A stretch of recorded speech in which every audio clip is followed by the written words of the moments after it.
Well, welcome to the Real Journeys of Success podcast. And guess what, everyone? It's the last podcast of the year. After 12 months of COVID, of putting on too much weight from eating everything that my wife's cooked, to interviewing people around the world, I'm wrapping it up.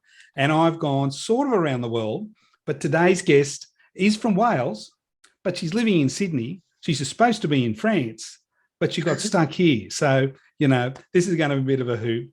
Welcome to the show, Beverley Holt, and I hear you're a health and wellbeing expert.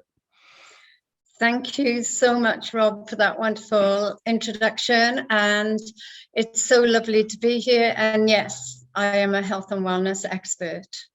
Health and wellness, well, being in the post-COVID world, we might have to tap into that later because I think a few of us have done more damage living at home for the last 2 years than what the pandemic may have done to us. It's called extra kilos, I'm hearing. Yeah, I think that's a global problem, a big global issue. And I was talking to some health colleagues recently, and we were all like, oh my goodness. And, having been in the 3 countries recently, everybody is packing on the weight.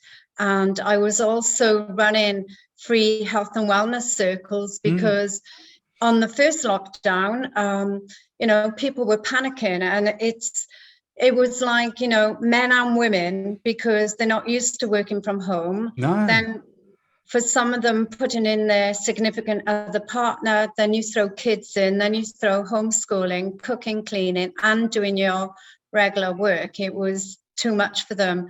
And I also found that people who are normally on their own, and even some people who are retired, were really panicking.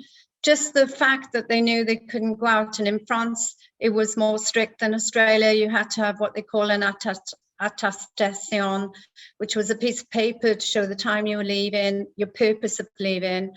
And you only had 1 hour in the 5Ks. And if you put it on your phone, then they could track you straight away to make sure that you were just exactly where you said you were going. Shivers, we've got nothing to complain about in Australia then, do we? No, you haven't got anything at all. So how long did you were born in Wales? Yeah. How long did you live in Wales for? I lived there for 23 years, 22 years, and then I went to Bermuda for a few years. I saw that. Yeah. How does a Welsh girl, and the Welsh are known for singing, drinking, singing, and drinking, and playing rugby. Yeah. How does a Welsh Lass, as they call them, end up in Bermuda? Someone dropped the hook when I was doing my nurse training. There was 2 nurses already working there, and they came back on a holiday, and they came and gave a talk at one of our training sessions, and they had us all hooked. So out of the 20 students, only 2 of us ended up going, and it was absolutely so exciting. I was so panicky and exciting before I went, because it was a big step to move to another country and so forth. And because Welsh people were home birds, so we were frightened to leave the nest. But oh my goodness, it opened my eyes. And I was earning then 3 times the amount of money I was earning in Wales. It was tax-free haven, and it was a small island. So I started doing amazing things that I would never have thought of before. I started playing golf, and I was a gym junkie before I went, but I was even more there. Yeah. Everybody was like either exercise mad or alcoholic. The drinking, or both. Yeah, it was a big party island, which I guess Wales were known for their drinking, as you said, and also Australia. So it's the culture. So some of the Bermuda guys never challenged you to a drink then? Not really. A lot of them don't drink. They've seen it as a sin, Really? So, it wasn't too many, but there was a lovely bar on Court Street, and a few of us used to go in there.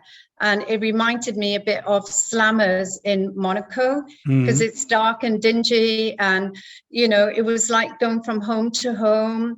Everybody knew each other. You all had to do a kiss or shake hands, and you felt safe there too, I bet. Oh, yeah, yeah. Yeah. And it was when Tom Cruise brought that movie out about cocktails, Oh, and all yes, the yes. bartenders were practicing and throwing the cocktails down the bars and tossing them in the air, and it was a real hoot.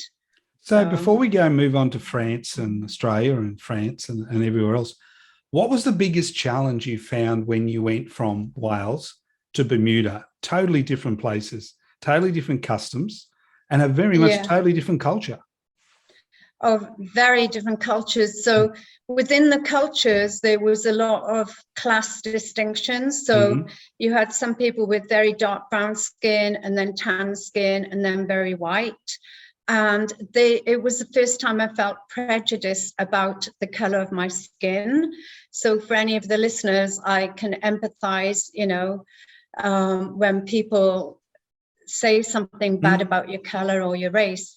And behind my back, they're nice to your face, but they'd go, "Oh, that skinny white bitch, she's blah, blah, blah, blah, blah." Wow. And also because it's such a small island, they never ventured far. There wasn't a university on the island. There wasn't much at all. There wasn't live theatres or shows and things like that. So people would travel when they were old enough. A lot of them would go overseas for their education, go to universities and so forth, and they never came back. So it meant that people like myself as a registered nurse, and doctors and lawyers, bankers, accountants, there was plenty of work for each of us there. And they took resentment because it was the ones who did come back, because I was running the ward, and then I moved on before I left, I was running the hospital at night. So you can imagine they hated me. Yeah. And also the attitude is different. So they had to bring out a rule. If you were more than 15 minutes late, not to bother to come into work, and you'd have 1 day's pay docked. Because they had, the manana, stroll into work, turn up when they liked. And so most of the Bermudians were care assistants. And in those days, they had enrolled nurses as well. And we had the odd registered nurse, but as I said, most of them would stay overseas. And in the banks, it was all expatriates. So it's a big expatriate community there. And of course, because drinking is popular with most people would meet in the English-speaking bars like Robin Hood and places like that. Yeah. So where was your next stop on your world journey from there? Sydney, Australia. Since I was 6, I always wanted to come to Australia. Yeah. And my father blamed it on a great uncle who was an admiral in the Navy and came to Australia. And he thinks I must have overheard them talking about him. But I do have a small birthmark on my leg, which I see it as a representation of the map of Australia. And I just couldn't wait to go there. And when I started school and looking at the maps and the globe and seeing it was literally the other side of the world, I was mesmerized and couldn't wait to come. That's all I wanted to do since I was 6. And is that where you met your lovely partner? Yeah, yeah. And I didn't meet him. A health and wellbeing centre when you were in Australia. Yeah, I started nursing, and then life took me on a different trajectory. And I got into health and wellbeing, and I bought an old house in Rose Bay. Yes. And it was probably the oldest, scruffiest house in one of the richest streets. And it was very run down. Yeah.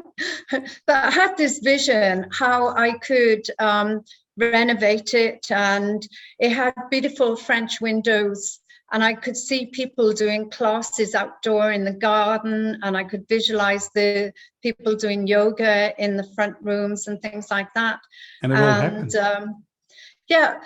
A friend and my friend was looking for a family home, and I thought one day I would buy a house and turn it into a healing center. And then I came across this property, which I thought was derelict, but it was actually a widow and her 2 daughters who were in their 30s, late 30s, and it looked like a jungle. You know, they'd just given up and just wanted to get rid of it. So it was very expensive. I paid over the top for it, but anyway, I was very happy with the outcome. So you were very successful there, and then you ended up in France. Yeah. And I was doing a bit of reading on you and speaking to some people that we mutually know, and they said you went to France for a 1-year break. Yeah. And then you lost your calendar and you stayed there for 16 years because of the wine, because of the food, and because of the good-looking men that were walking past, even though you were with your husband. You said everything was apparently really good. And you thought, well, we'll just stay here for a while. Is that how it worked out, or was I led down the garden path? It was similar to that, but we went over. We actually got offered a job with Sir Richard Branson on his catamaran that he bought. Yes. So my partner used to sail professionally on maxi yachts here in Sydney. He got offered a job, and he used to race the America Cup yachts with the corporates in the harbour. And his mate went over, Frank, and he said to Frank, don't forget, Beverley can sail as well. So if you want us to come over and deliver a boat, sing out. Yeah. And we thought, oh, that would be lovely to sail from France to the Caribbean, because that's where most of the boats go. Yep. And anyway, to cut a long story short, that my partner went over, the boat wasn't up to scratch. He took it to Nectar Island anyway, but the seed had been planted, so we decided to go. And when we sold the business, my business, we stopped off in the Bahamas and met up with some Welsh friends and did the Antigua Yacht Race Week there. And then in a bar, someone said to us, oh, we're looking for a relief engineer. Would you like to come to Italy? And we thought, oh, what the heck? We've got... why not? Yeah, and we'd never been on a motorboat at that stage. So it was like, wow, we can do our watch and wear our PJs and our slippers. We won't get wet. So it was a new experience. So we went over and we still thought we'd just stay a year. But after that trip, Brian got offered a job as the engineer, and we both got headhunted, and we just thought, all right, we'll stay a year. So I worked with him on boats for 3 years. Yeah. And then because everywhere I worked, people would see my CV and asking me for a Reiki healing. And then my partner said, I think it's time we settled somewhere, and, maybe you should open a business in France. So that's how it came about. That's absolutely. I think, look, we were talking before, and well, someone said to me the other day on a podcast, they're talking about being a free spirit. And free spirit means different things in different places with different people. But when they're talking about COVID and what's happened over the last 2 years, and people have changed everything just been thrown up and it's all gone. As we start to come out of it now, even though we still have some challenges around the world, do you think it's more important now for people to take a breath, center themselves, and just say, heck, why not? Life's to be lived. If the opportunity's there, let's just go and see what happens.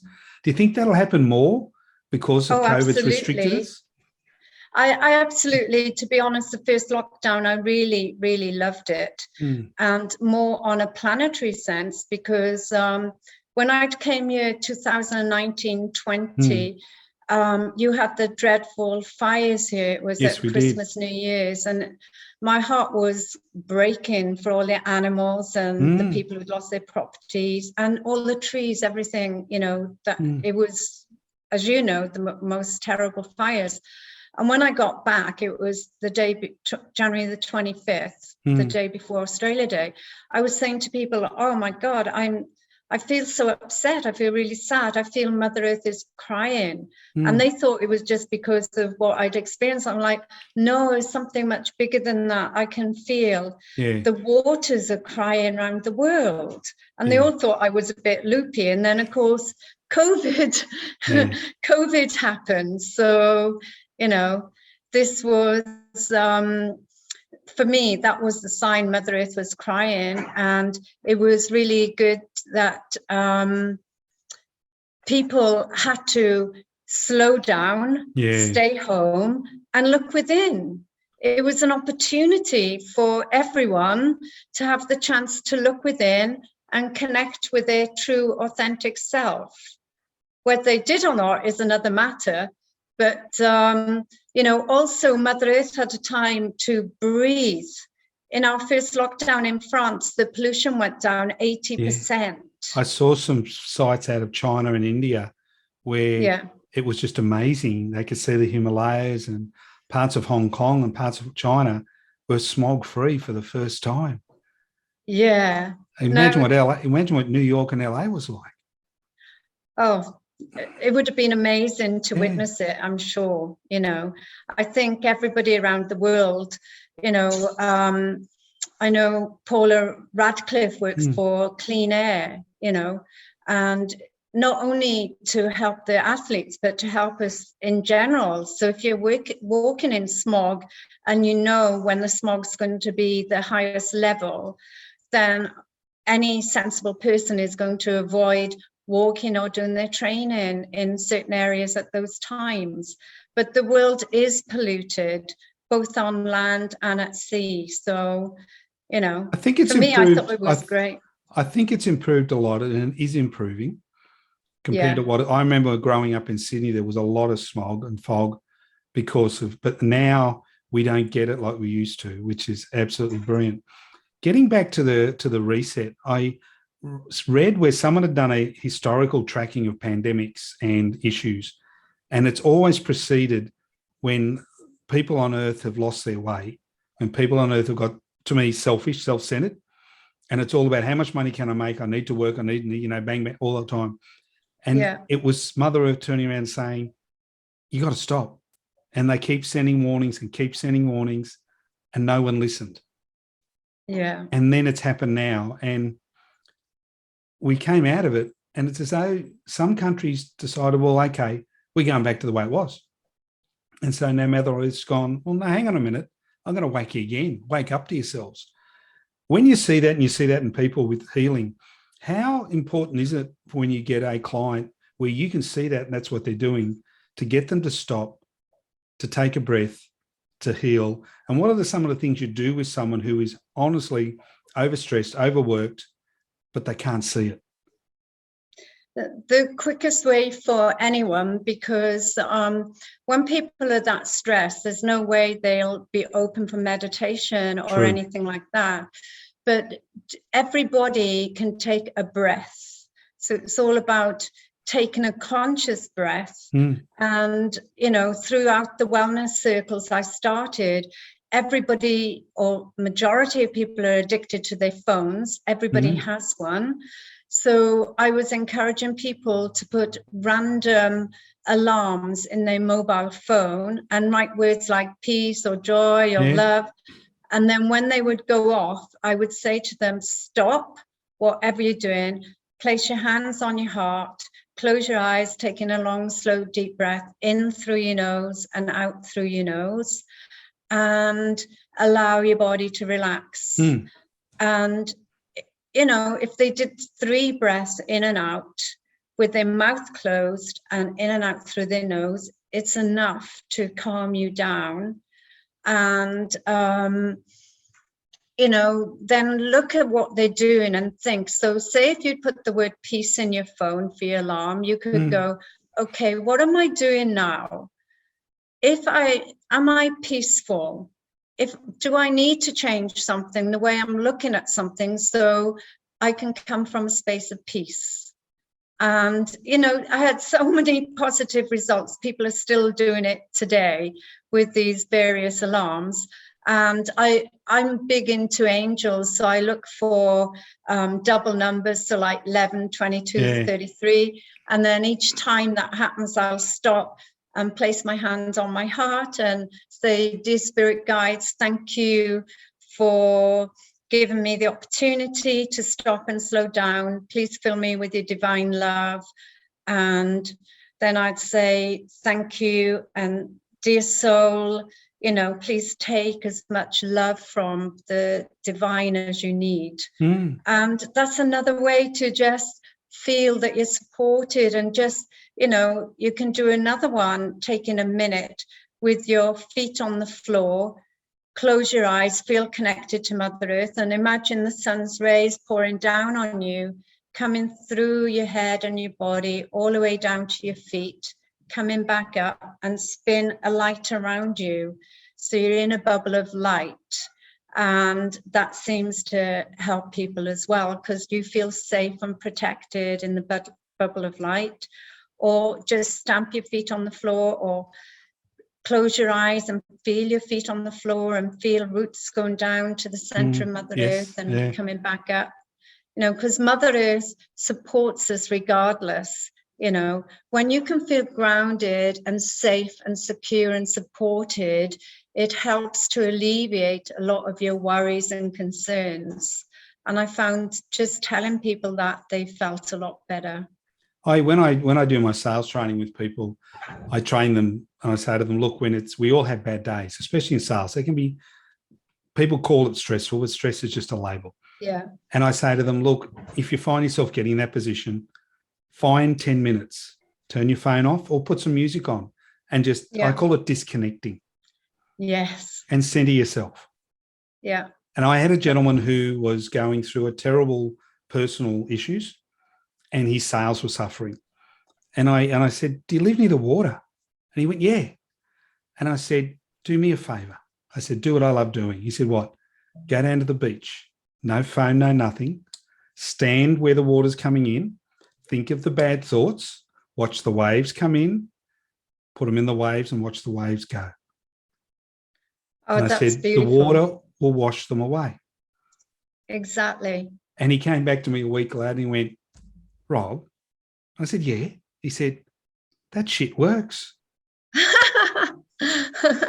So you're 100% correct. Now, you mentioned at the start Reiki healing. Not everyone knows what that is. Can you give the beginner's guide to what is that and how important is it today for people, especially coping with what we have been for the last 2 years? Yeah, of course. So Reiki is a Japanese word for universal life force energy, and it describes the system of hands-on healing. So if I were to give a healing, I'd place my hands on certain positions on someone's body and say a prayer to the universe to use me as a channel and to connect with the person's higher self or soul, God self, energy, life force, whatever you call it, to promote self-healing physically, emotionally, mentally, and spiritually. It's very safe, and the only side effect is improved health and happiness. So I can highly recommend it. Yeah. So what would you say to people now where we've gone through a whole heap of emotions the last 2 years, and even being at home, people have suffered, they've got a lot of anxiety because they don't know what the future holds. They can't embrace it because they sit there going, what's going on? Where am I going to go? What am I going to have a job and all this? And we don't know. Nobody knows what tomorrow is going to be. No. But it does build up in some people. And especially in kids, and they're leaving school and they don't know. It used to be, you're going to get this job, you're going to do this until you decide what you want. What's your advice now for people as we start to make our way out of the big reset with COVID and we start to, chart a new path, as they say? Yeah, now more than ever, the only thing we can be certain of is the present moment. So it's to be consciously aware of the present moment and taking in conscious breaths and connecting to your soul, like I just described, because in the present moment, all our needs are met. We're abundant in all areas of our life and, everything is there. But now I would be saying, if you put on weight during COVID, think of ways. You got to be honest. Yeah. Think of ways that you can lose that weight and keep the weight off. And, it's no good telling people to walk or jog or swim if they hate doing those things. So you have to do whatever floats your boat. And so that you will laugh and enjoy it and feel good about yourself. and eat healthy foods, whatever you consider to be healthy, and small portions, and drink a glass of water. Like, water is so important, yay. The only place we don't store water is in our brain cells. So sometimes we feel tired or hungry or exhausted. And in fact, we're just simply thirsty. So even if you don't like water, have one sip every hour to keep your brain ticking, and so that you remain sharp all day. So I've noticed a lot of people now, and I feel it like you do, when you come into a room and you can pick negative energy very quick. And people have said to me now, I'm more aware when I'm around people, and I don't like, even though they could be really good friends, if I'm next to them and they're very negative, I don't know what to do. Now, I know what I would tell them, but someone from you who's very holistic and very into health and well-being, what do you say to someone when they say, I'm working with someone who's very negative, or one of my friends is very negative and it's sort of throwing me out? Yeah, well, we all have choices in life, and it's good that these people are becoming aware, and you can choose to hang around with negative people. But that bubble of light that I told you to put yourself in can help you in situations like this, and I'd recommend doing that wherever you go. And even if you go to big supermarkets or anywhere there's a crowd of people, you can also use aromatherapy oil, especially sandalwood, put some on your wrists. That's a really good way. All the essential oils will raise your vibration. All the essential oils are antibacterial, and the citrus oils are very good for happiness, to raise your mood, to make you feel happy. So with the negative people, we have a choice. So I've got some friends like that, and you can say to them, we make a joke about it, and it's like water off a duck's back. So all you can do is support them and invite them to change their methods. Like recently in Australia, we've been blessed. William Whitecloud, who's absolutely amazing, brain entrainment coach, he went from being down and out, miserable, negative, and he was a heroin addict, and he had a near-death experience. He was sick for 10 years, and then something changed, and it was a pivotal experience, and now he's teaching people to stay healthy, and it's all to do with our belief systems. It is. It's very true. Yeah.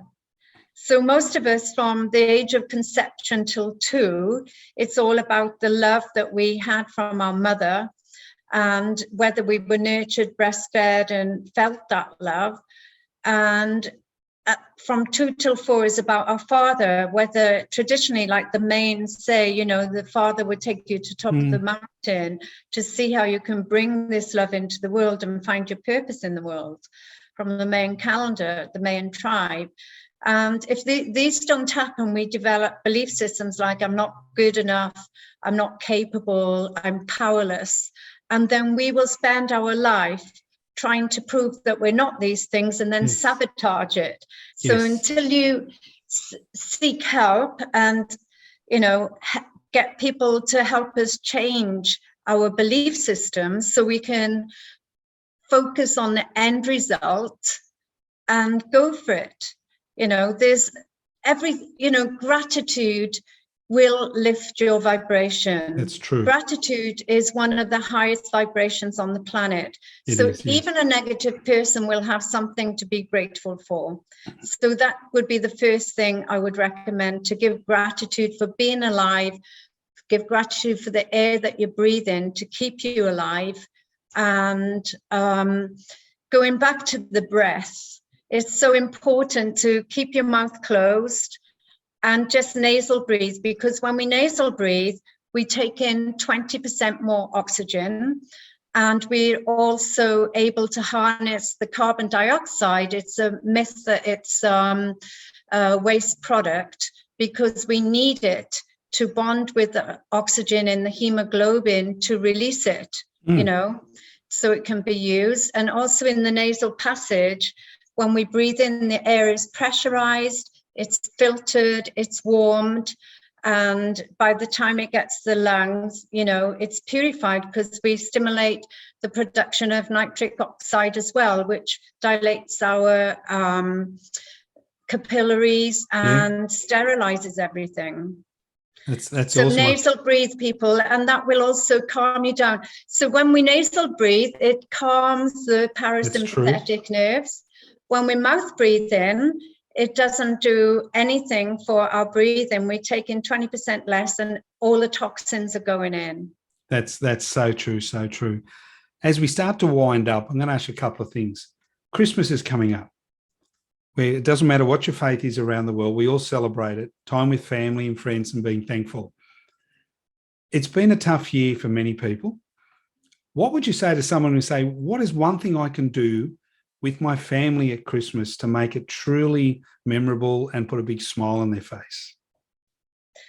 I think the biggest gift you can give to anyone is your time. And I would, because I like doing party games, I would think about party games, or why not, try and you could buy those murder mystery parties and something like that. So you can all get involved and get everybody to make a different dish and dress up in the characters, just do something that's completely out of the box. And it will be fun. And even for the grumpy members of the family, they will, I'm sure, eventually join in, but just do something that we're all engaged, or, you can do stupid games that go around the room, like Chinese whispers, and I'm sure there's many others. I know in lockdown here, we were walking in the park, and it reminded me of France. There's a lot of people with what looks like pétanque, and they're doing, it's like bowls or boules in France, where you put a marker and everybody throws it. And there was also like rubber stands up. So do something outdoors if it's sunny, and be in nature. Nature's the best healer, it's the best teacher, it's the best remedy. But giving your time to someone and hug them. Yes, I'm a big one for hugs. Aren't they lovely? Yeah. So how do people, Beverley, get in touch with you? You did say before you've got your own podcast. Yeah. So what's that called, and where do they find that? I've got a health and wellbeing podcast, and it's www.mywellnessspring.co. Awesome. Well, it's been absolutely a hoot, as I say, listening to you. I love the people that are free spirits and just believe who they are and put a big smile on people's face. And you can see the glow when they walk into a room who they are. It's absolutely fantastic, especially during these times. It's we need more of you around the world. Thank you. And going back to being a free spirit, now as people are coming out of lockdown, it's more important. We've got to let go of our fears and stand in our power. Be mindful. So wear the mask where you're in big crowds. Just because they're saying go out, we can look at France and the rest of the world where the COVID numbers are rising and the new variants. So be mindful and always check within. Do I feel happy? Am I okay? What's happening? And it's important to find out what makes you click. Now is the time to recreate yourself. That's true. You might have been in a boring office job or whatever type of job, and now you can do the job of your dreams instead of being a people pleaser and pleasing our parents or spouse. Yes. We can start a hobby, and that hobby, do something you love. Could be dancing, painting, anything that might become your profession. That's true. And I hope one day you actually get to go back to France. I mean, I know you've been stuck in Sydney, Australia. That's pretty good, especially during summer. But I know you're looking forward to getting back to France. Beverley, it's been awesome talking to you. We will keep in touch. You have an absolutely brilliant Christmas. And as we say to everyone at the end of our podcast, Have a groovy day.